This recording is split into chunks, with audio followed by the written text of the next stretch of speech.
Hey everybody, welcome to Julesworks 29. Give them a big hand. These guys work really hard all month long for little to no money, although they do get a bevy of cheese out of the deal. Joe West is MIA, so instead of starting with the Joe West song, we're going to start with the ever-popular three-headed wizard improv, starring Tarango, Sibley, Cortez. Ladies and gentlemen, the three-headed oracle can answer any question that you may come up with. However, if you come up with an incomplete or lame question, we may ask for more. Does anyone have any ideas? What kind of question would you ask? How many licks does it take to get to the center of a Tootsie Roll Pop? How many licks does it take? Not good enough. We need a little more. We need more? Need more? More of what? While you're hanging upside down in a well. Fair enough. How many how many licks does it take to get to the center of a Tootsie Pop while you're hanging upside down? In a well. In a well. Well, after you've upset the mafia and you're hanging upside down in the well, sometimes they like to torture you in strange ways using candy. Obviously, they're going to have candy that's filled with some sort of sharp object like razor blades and or spikes. And then you can always start in an Al Capone movie because that's the way they torture in movies. Those Italians. I mean, you have to really reference the Italians. Otherwise, how do you know how to lick the Tootsie Pop? I mean, licking a Tootsie Pop in a different language changes it entirely. Exactly. Like I told my Italian boyfriend, can you start licking? And you have to understand the context of history. Michelangelo often sculpted with his tongue because it was the only thing that could properly lick a Tootsie Pop while he was hanging upside down in a well. He was into that kind of stuff. That's why we're referencing him. And also because he's very famous and he likes to lick everything he saw. He did enjoy licking things, as his models will attest. And I will attest to that too, because I was his model. That's why, if you want to know how many licks it takes, just ask Leticia here. All right. Perhaps we should get one more question for the three-headed oracle since we're filling time for the absent Joe Yeah, West. we have a question. Yes. Kind of on the same theme. Elk. If you ate a hummingbird, would it taste like candy? If you ate a hummingbird, would it taste like candy? Is that enough for the three-headed oracle to go It's on? odd enough, probably, that you can work with that. If you ate a hummingbird, would it taste like candy?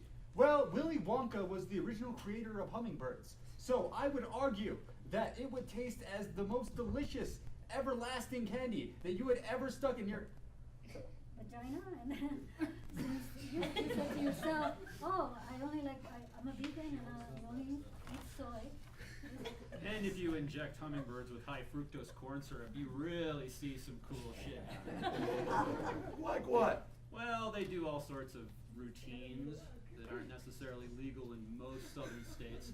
However, mostly U-turns. As we all know, the Southerns are against U-turns and sweet hummingbirds. Oh, hummingbirds are delicious.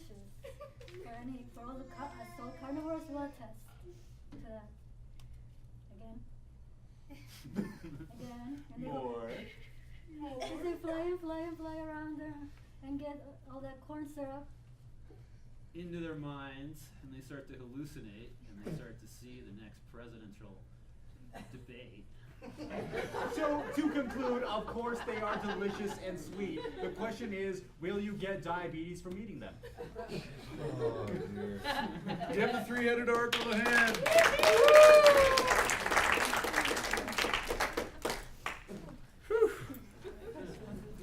We're going to need... We're doing fry, right? Yes. We need Caitlin. Is it Caitlin or Caitlin? Caitlin. Looks like Romo and Jules are on it. Yes, they're so on top of it. Insert mom joke. This is a monthly variety show, and we do thank the Jean Cocteau for letting us host the Julesworks Follies at the end of every month. Usually on Sunday, but not always. How much stalling do you want me to do? A minute? Jeez Louise. Okay, a nun walks into a bar. No, just kidding. Oh, come on. I have to save that long stall for later when they have to do that tech thing. Did you apologize that we're not off book? Did I apologize that they're not off book? No. Or did you tell them why? But now I have. But you didn't tell them why. The Why? melodrama. Tell them about the melodrama. Oh yeah! Now, our illustrious leader, Jules, El Duce. El Duce, if you will, is in a production of the Fiesta melodrama. What is it? The 943rd year? 108,029. Anyway, it's pretty funny. I've seen it. It's good, and it happens for one more weekend coming up this next weekend. They're already done for this weekend, right? See? You don't have to go perform later on No. for a I late did show? today once though. Okay.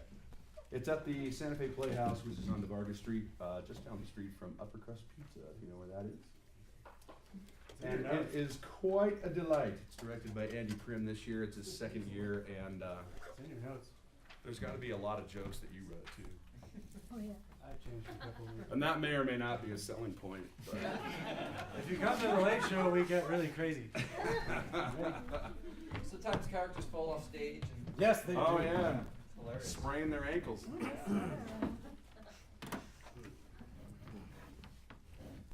And now, without further ado, a bit of Fry and Laurie. How nice. How absolutely delightful. Charming, quite charming. A charming restaurant. A charming, as you say, restaurant. Quite delightful. I think really one of my most favorite, really quite delightful restaurants I've been in. I agree, I really do agree. Okay, so are you ready to order? Did you say something? No.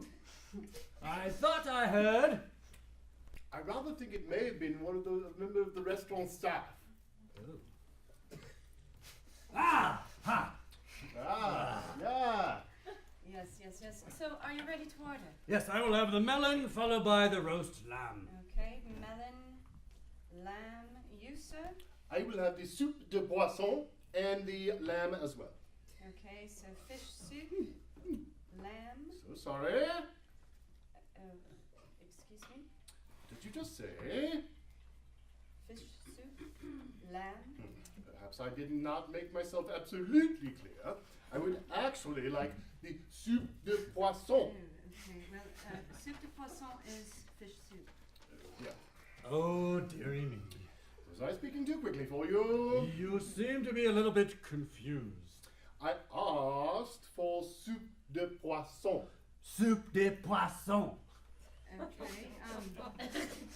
Okay, so soup de poisson is fish soup. No. No. I obviously lost you.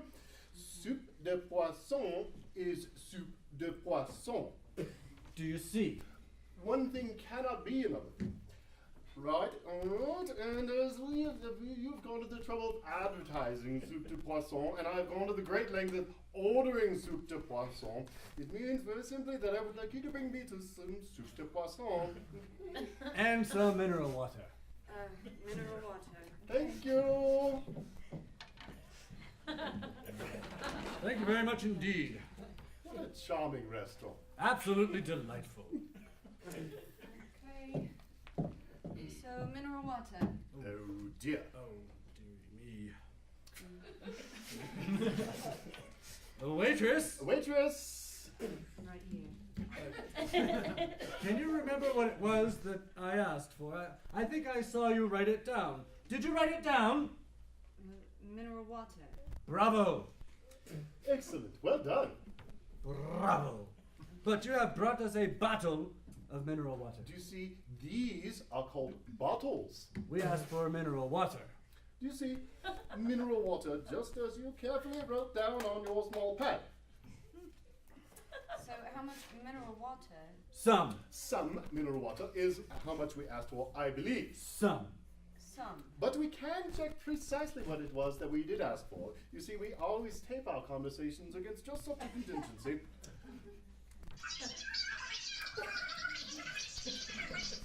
Get out the pair of you, you snotty wankers. Ah, no, that was the restaurant we were in yesterday.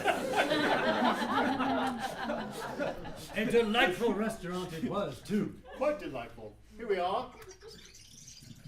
And some mineral water. Mineral water. You see, Some. no mention of bottles. So, shall I bring it in a jug? You see, my suggestion to you, young lady, is that you bring us mineral water in a jug when we ask for mineral water in a jug. In the meantime, if you could just please bring us some mineral water. All right? Thank you. Ah, what a delightful restaurant. Quite delightful. Yes. Lovely. Yes. Do you have any water?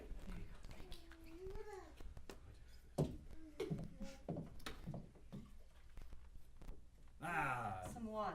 thank you. Oh, you're welcome. Delightful. I wonder, my dear, Yes. is there a gents nearby? I'm rather desperate for a pee. You know, it was out of order earlier today, so let me go check for you, okay? Thank you. Okay, all right. Charming waiters, do you see? Oh, this is right. Simply charming.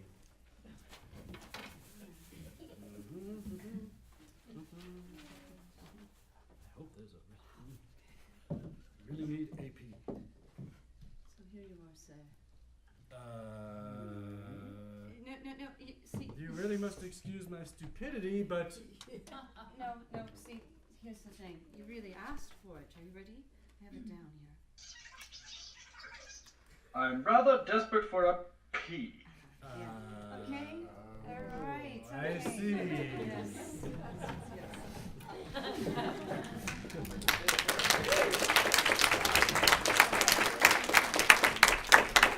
tell me what that was. Tell them what it was. Well, they don't maybe know Fran Laurie. There was a bit of Fry and Laurie.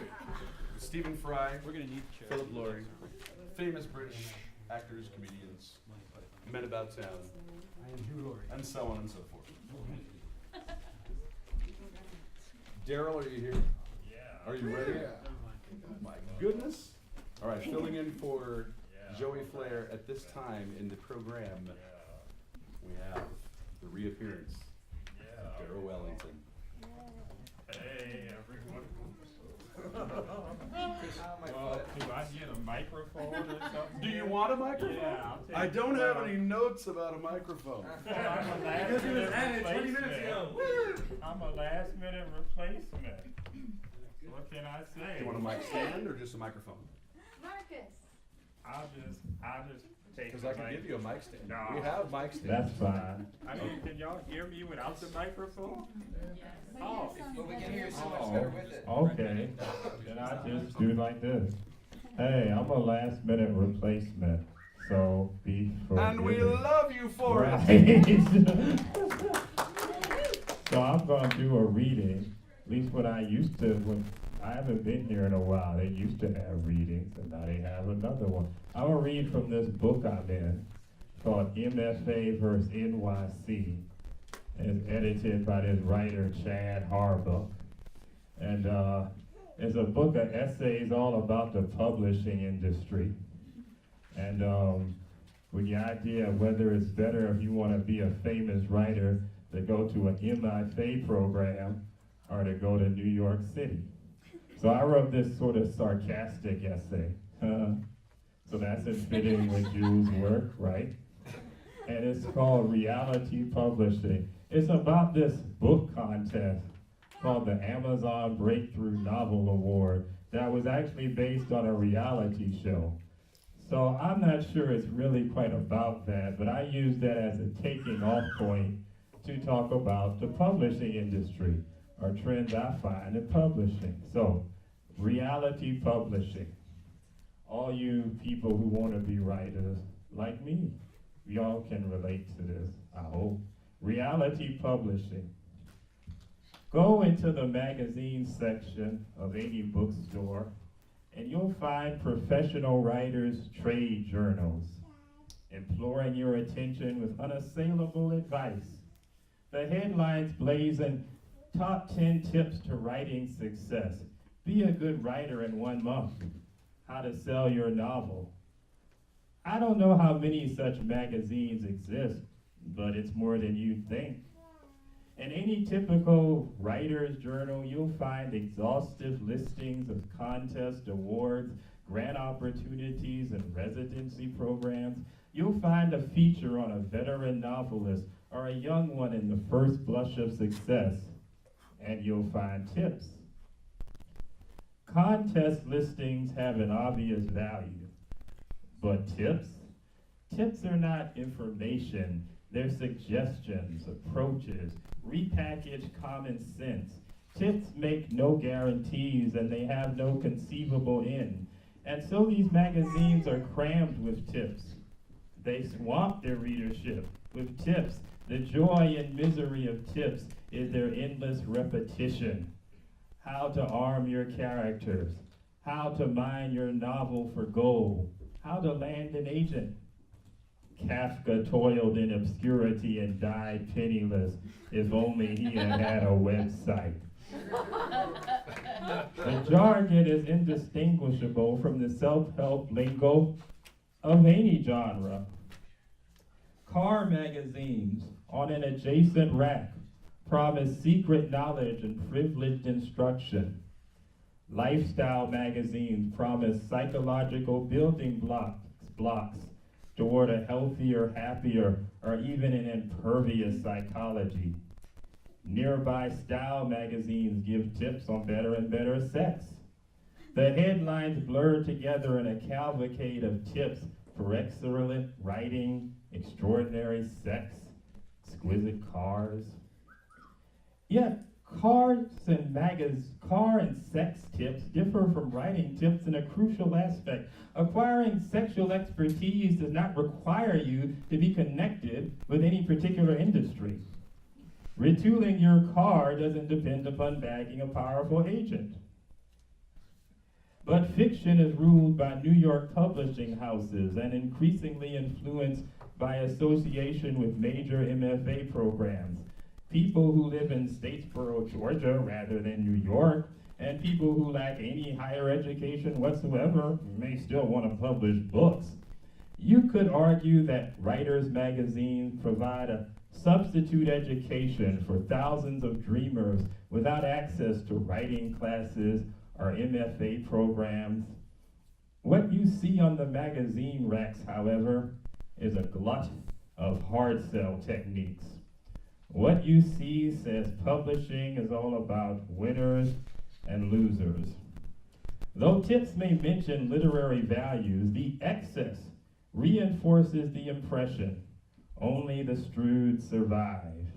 You're talented, you know it. Losers play fair, however, and lose. Losers listen to the wrong advice. Winners take everything.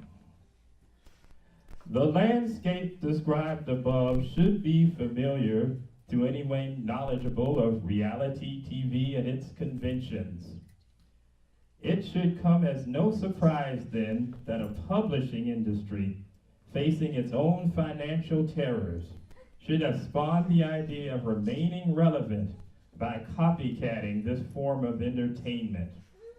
The Amazon Breakthrough Novel Award brought the same stew of spectacle, humiliation, and reality into the normally private acts of judgment and reactions of a professional world.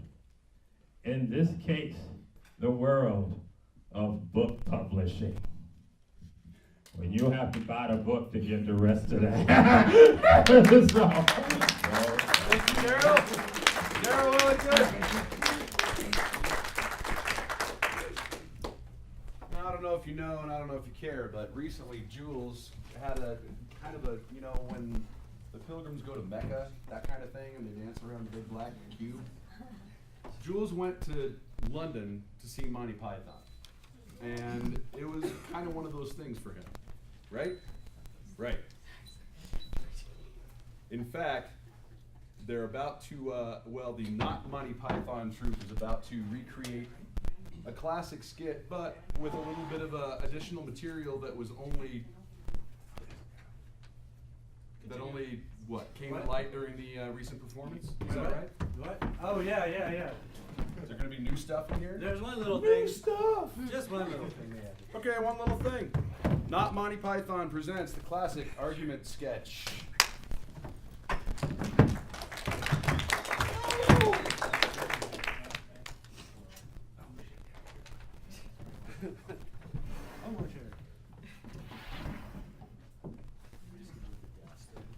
It's a lot of offices.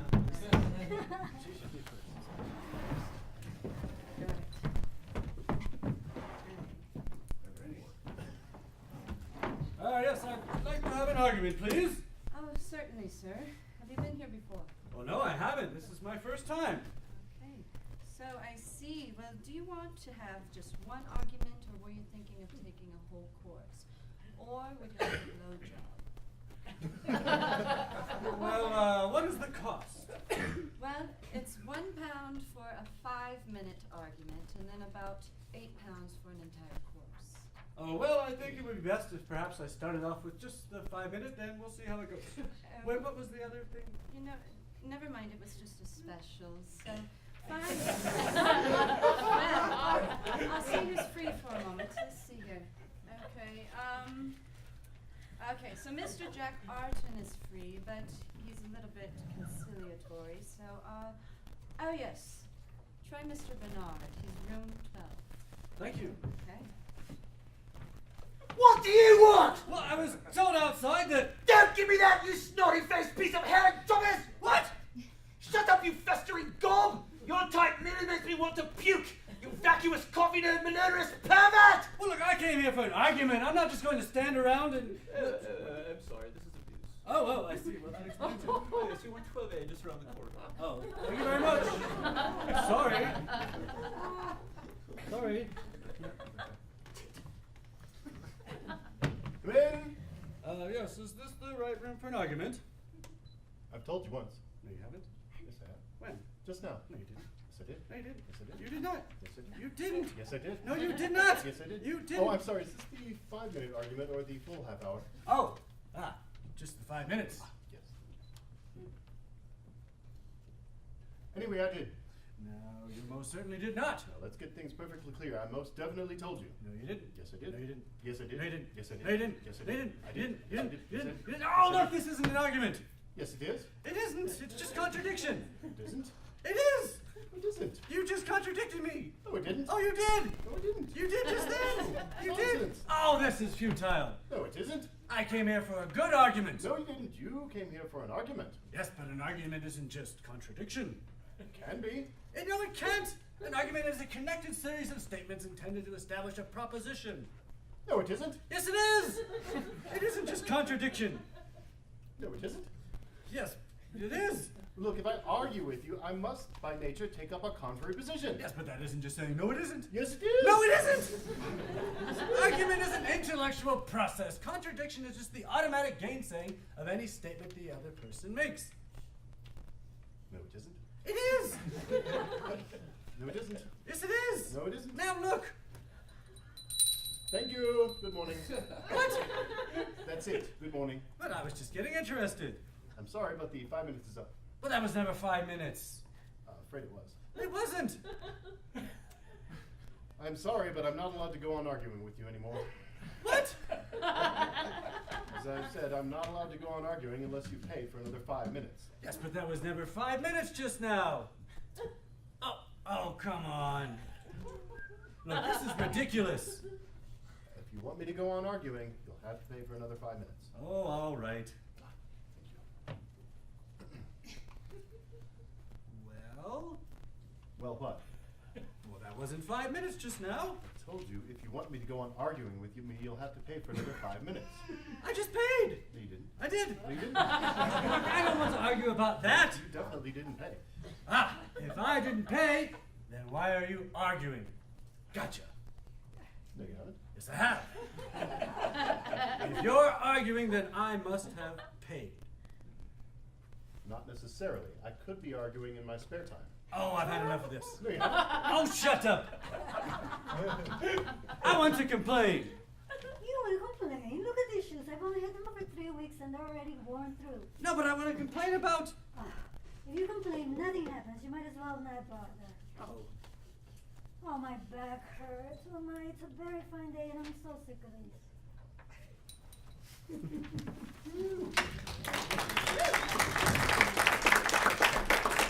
All right, while they reset the stage, I should remind you that there is delicious popcorn in the lobby.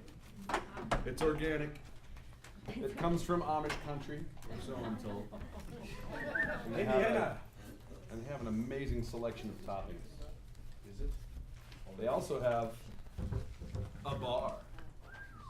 Now, we don't have, I don't think, an official intermission, so if you need to get up and go, just do it quietly, please. And feel free to do it at any time. Just be respectful of everything that's happening on stage.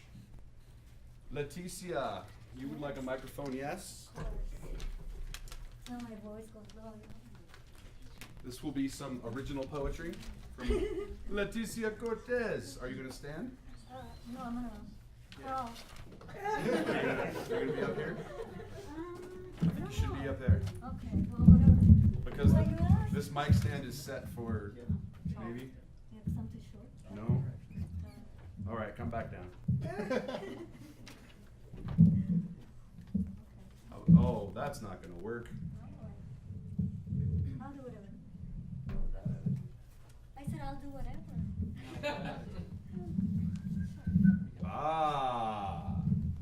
I've discovered the secrets.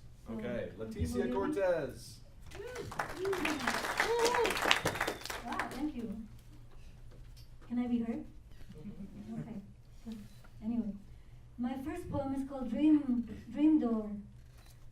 A game with shifting mirrors, like these, like that, and you end up within this diversion, revolving elliptically, around and around until the image disappears. And relieved, you exclaim, no more distance, no more closeness, simply a changing landscape. Imperceptibly, you feel a longing before the world is shut off from reality. Poem number 2 is called Strange Fruit, and that's named after a very famous Nina Simone song that also Billie Holiday sings.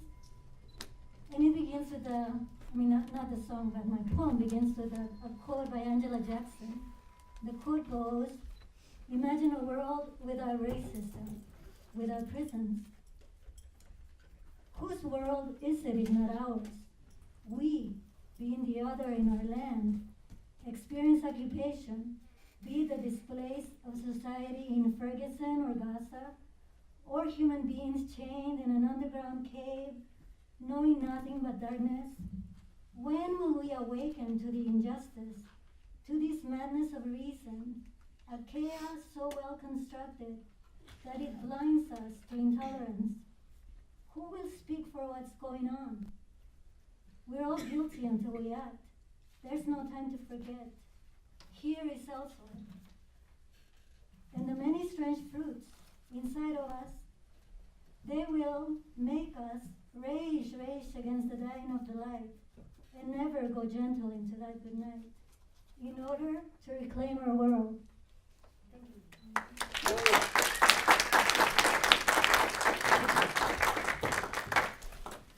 Marty Mills. Are you in the house? I am. Oh, you are. Give me one of these.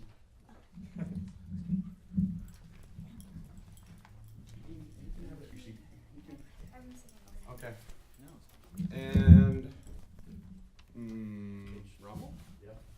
Yeah. Do you need one of these? I give it to Daniel, yes. You give it to Dan. After we start. After you start. Ladies and gentlemen, this will be a partial recreation of what was originally a radio play on the BBC called The Hitchhiker's Guide to the Galaxy. We're way into it now, so I don't know if we're going to have a catch-up segment or not. There will be.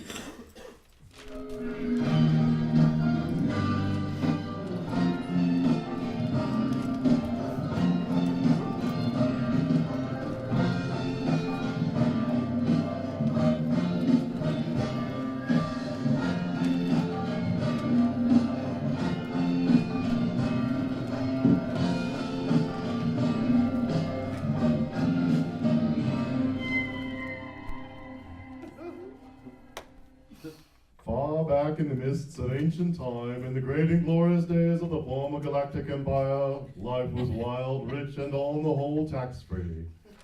In those days, spirits were brave, the stakes were high, men were real men, women were real women, and small furry creatures from Alpha Centauri were real small furry creatures from Alpha Centauri.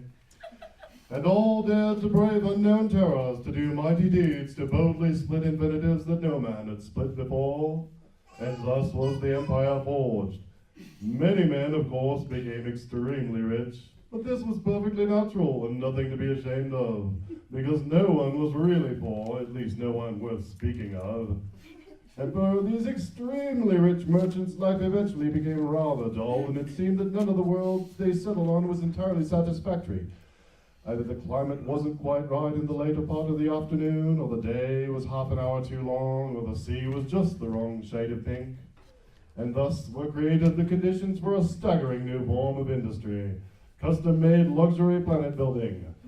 The home of this industry was the planet Magrathea, where vast hyperspatial engineering works were constructed to suck matter through white holes in space and form it into dream planets, lovingly made to meet the exacting standards of the galaxy's richest men. And so successful was this venture that very soon Magrathea itself became the richest planet of all time, and the rest of the galaxy was reduced to abject poverty. And so the system broke down, the empire collapsed, and a long, sullen silence settled over the galaxy, disturbed only by the pen-scratchings of scholars as they labored into the night over smug little treatises on the value of a planned political economy. In these enlightened days, of course, no one believes a word of it. Meanwhile, on Zaphod Beeblebrox's ship, deep in the darkness of the Horsehead Nebula... I'm sorry, I just don't believe a word of it. Listen to me, Ford. I found it. I swear I found it. Magrathea is a myth, a fairy story. Parents tell their kids that at night if they want them to grow to become economists. You've got to... And we are currently in orbit around Look, it. Zaphod, I cannot help what you are currently in orbit around, but this ship... Computer! Oh, no. Hi there, this is Eddie, your shipboard computer, and I'm feeling just great, guys. I know I'm just going to get a bundle of kicks out of any program you run through me. Is this necessary? Computer, tell us what our current trajectory is. A real pleasure, feller. We are currently in orbit at an altitude of 300 miles around the legendary planet of Magrathea. Golly! Proving nothing. I wouldn't trust that computer to speak my weight. I could do that for you, sure. No, thank you. I could even work out your personality problems to 10 decimal places if it'll help. Zaphod, we should have dawn coming up soon, any minute now, and the planet on whatever it was called. Okay. Let's just take a look at it. Hey, computer? Hi there. What can I do for you?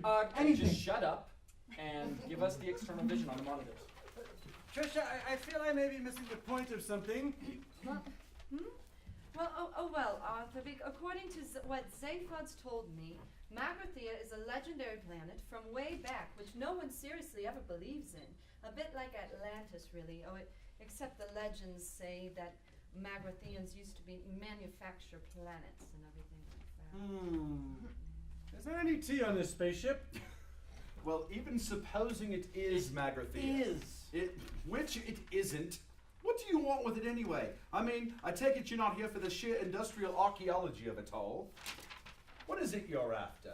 Well, it's partly the curiosity, partly the sense of adventure, but, mostly I think it's the fame and the money. It's just a dead planet! Oh, the suspense is killing me! Is it safe? Magrathea's been dead for 5 million years. Of course it's safe. Even the ghosts will have settled down and raised families by now. Greetings to you. What? Whose voice is that? Computer? Hi there. What is it? Oh, just some 5 million year old tape recording that's been broadcasting at us. This is a recorded announcement, as I'm afraid we're all out at the moment. The Commercial Council of Magrathea thanks you for your esteemed visit, but regrets the entire planet is closed for business. Thank you. If you would like to leave your name and planet where you can be contacted, kindly speak when you hear the tone. Beep. They want to get rid of us. It's just a recording. Keep going. You got that, computer? I got it. We would like to assure you that as soon as our business is resumed, Announcements will be made in all fashionable magazines and color supplements when our clients will once again be able to select from all that's best in contemporary geography. Meanwhile, we thank our clients for their kind interest and would ask them to leave now. Well, I suppose we better be going, haven't we? Shh! There's absolutely nothing to be worried about. Well, then why is everyone so tense? Oh, they're just interested. That's all. We keep going. It's most gratifying that your enthusiasm for our planet continues unabated. And so we would like to assure you that the guided missiles currently converging with your ship are part of a special service we extend to all of our most enthusiastic clients. And the fully armed nuclear warheads are, of course, merely a courtesy detail. We look forward to your customs in future lives. Thank you. Listen, if that's their sales pitch, what must it be like in the complaints department? Hey, this is terrific. It means we really must be onto something if they're trying to kill us. Terrific? You mean there's someone down there after all? No. The whole defense system must be automatic, but the question is, why? No, the question is, what are we going to do? Just keep cool. Is that all? No. We're also going to take evasive action. Computer, what evasive action can we take? None, I'm afraid, guys. Or, something? There seems to be something jamming my guidance systems. Impact minus 30 seconds. Sorry, I didn't mean to do that. Please, call me Eddie, if that'll help you relax. Right. Okay, look, we've got to get manual control of the ship. Oh no, can you fly her? No. Can you? No. Ford? No. Fine. We'll do it together. I can't either. I guessed that. Computer, I want full manual control now. You got it. Good luck, guys. Impact minus 20 seconds. Okay. Forward. Full retro thrust. 10 degrees starboard. Oh god, we're veering too fast! I can't hold her. She's going to do a spin. Dive! Impact minus 15 seconds, guys. Well, the rockets are still hunting in. You can't shake them. We're going to die! When you walk through a storm. Somebody shut that bloody computer up! Zephyr, can we stabilize X00547 by splitting our flight path tangentially across the summit vector by 9GX78 with a 5-degree inertial correction? What? I mean, yeah, I guess so. Just do it, and God forgive you if you're bluffing. All right. Here we go! Whoa! Where did you learn a stunt like that, Trillian? Oh, you know, going around Hyde Park in a moped. What? It's another Earth. I don't care. Well, it's no good. The missiles are swinging around after us and gaining fast. We're quite definitely going to die. Though your dreams be fast and impact minus 5 seconds, guys. Why doesn't anyone turn on this improbability drive thing? Oh, don't be silly. You can't do that. Well, why not? There's nothing to lose at this stage. Well, because... Shit, does anyone know why Arthur can't turn on the improbability drive? Impact minus 1 second. It's been great knowing you guys. God bless. I said, does anyone know how to...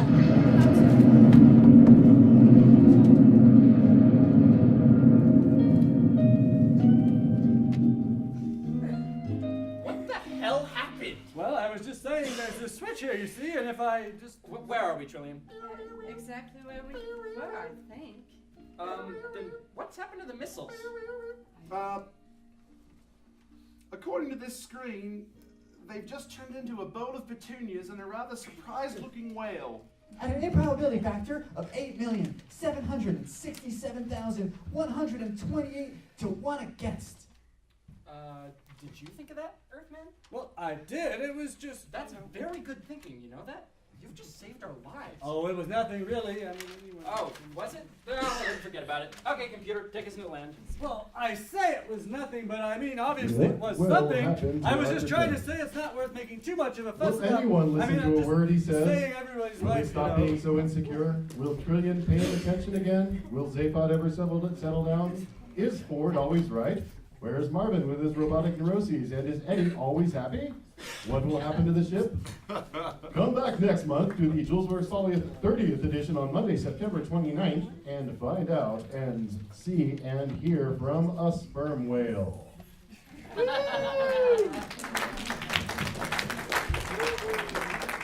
right, we're moving along at a pretty good a clip. Don't forget, you can come and go as you please. Just be respectful.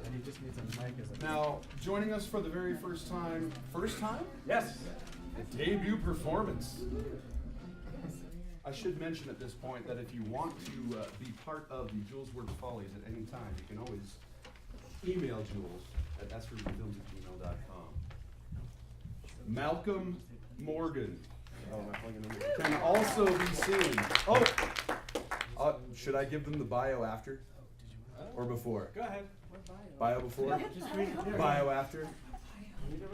We gotta know what You know, he looks kind of familiar. I think he's in that Fiesta melodrama. Yeah. Now, be sure and check out not only the Fiesta melodrama, but he's also Coco Caliente with the Jewel Box Cabaret. Please welcome Malcolm Morgan. Is it on?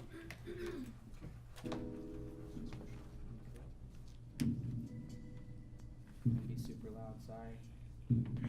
Yes, I do. I believe that one day I will be where I was, right there, right next to you. It's hard, the days just seem so dark. The moon, the stars, they're nothing without you. Your touch, your skin, where do I begin? No words can explain the way I'm missing you. Deny this emptiness, this hole that I'm inside. These tears, they tell their own story. Told me not to cry when you were gone. But the feeling's overwhelming, it's much too strong. Can I lay by your side, next to you,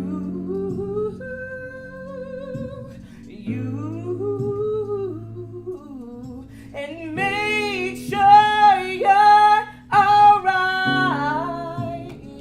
I'll take care of you. And I don't want to be here if I can't be with you tonight.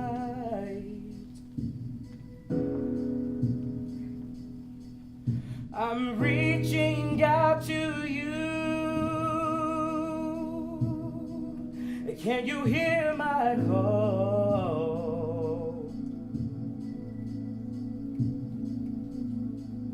This hurt that I've been through,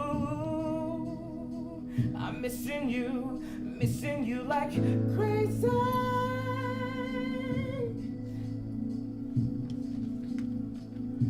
You told me not to cry when you were gone. But the feeling's overwhelming, they're much too strong.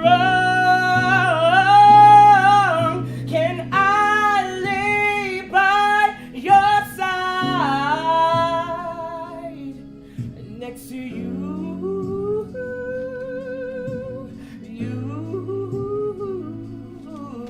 and make sure you're alright? I'll take care of you. And I don't want to be here if I can't be with you tonight.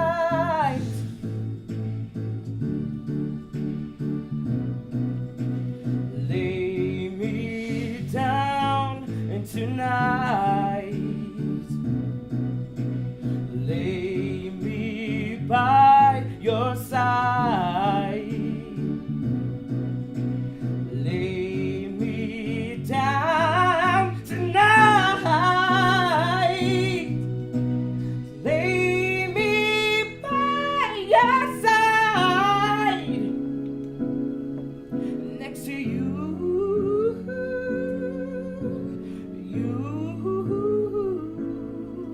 and make sure you're alright. I'll take care of you. And I don't want to be here if I can't be with you tonight.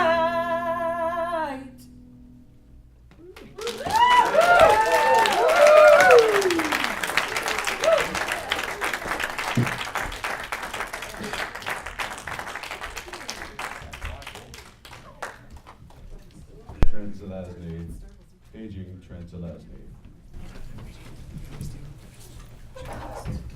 Trent is fastly becoming a renowned author. His books are available here at the Jean Cocteau.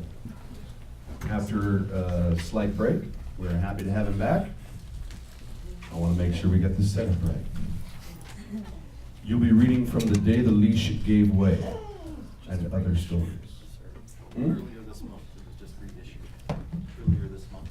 Just reissued earlier this month. Perhaps you can get him to sign one if you're very polite. Due to the misprint of the numbering in this, it's going to be in the raffle. Oh, there'll be one in the raffle, he says.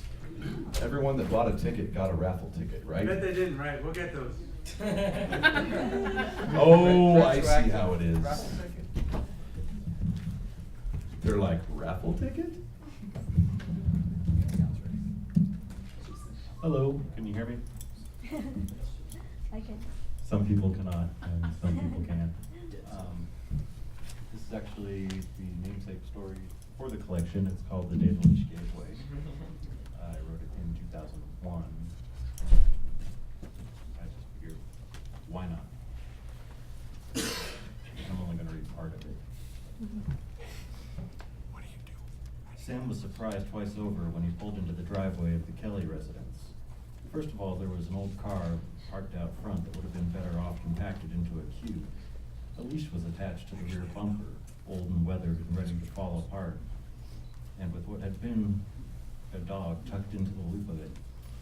Mostly bone now, part of the dog's skull and one of the front legs was covered in light blue paint, like the skeleton had been painting a swimming pool locker room. Sam half expected to see a cigarette in the pooch's jaws, but what he saw instead was a boy, somewhere between 8 and 10, with his teeth clamped down on one of the animal's legs. From time to time, the boy grunted as though he might be the reincarnation of the dog, shaking and wiggling and refusing to let go, yet not willing to pull that bone free, which he almost certainly could have done. Sam wondered if the leg became free, if that boy would have anything to do at all, because other than a dead dog, a dead car, and some garbage, the place didn't seem to have much going for it in the way of entertainment. Sam stopped the car and climbed out, watched the boy a minute, then said, "Afternoon, son. Your mom or daddy home?" Sam had always kind of wanted a boy of his own, but knew it would never happen, not the way his life had gone. The boy quit struggling and with that leg still in his mouth looked at Sam, who saw that the boy had real sweet eyes. There were little cuts all over his face too, as though he'd been dragged from the back of the car. Been having some vertigo spells, forgive me.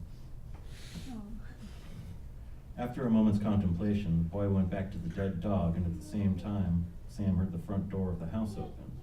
A man came out with a shotgun in his hands and a half-smoked cigar in his mouth. Sam could see from where he was that the stogie was getting a lot of use as a human chew toy. The man held the shotgun casually aimed at Sam, relaxed enough but ready to shoot if Sam so much as breathed wrong. "What business you got on my property?" the man asked, the cigar bouncing from one side of his mouth to the other with each word. Adjusting the collar of his sport coat, a passing thought zipped through Sam's mind about how he wished he could be wearing a sundress, it being such a nice and lovely day and all. But how Mr. Fransheim and Mr. Beckett and all the rest would frown seriously upon something like cross-dressing, especially in a business-like situation. He cleared his throat and ran a hand through his hair. "I'm looking for a Mr. Kelly," he said. "Dirk Kelly?" When the man didn't respond, Sam asked, "You him?" "Maybe, maybe not," the man said, and tightened the grip on his shotgun. "Who wants to know?" "My name's Sam McKenna. I'm from..." Sam lost track of his words when the boy slid down his dirty pants and peed on the ground.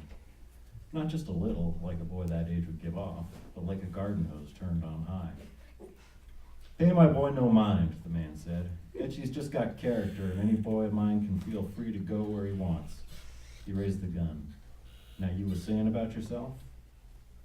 Sam couldn't help watching the yellow flood that was finding its way toward his shoes.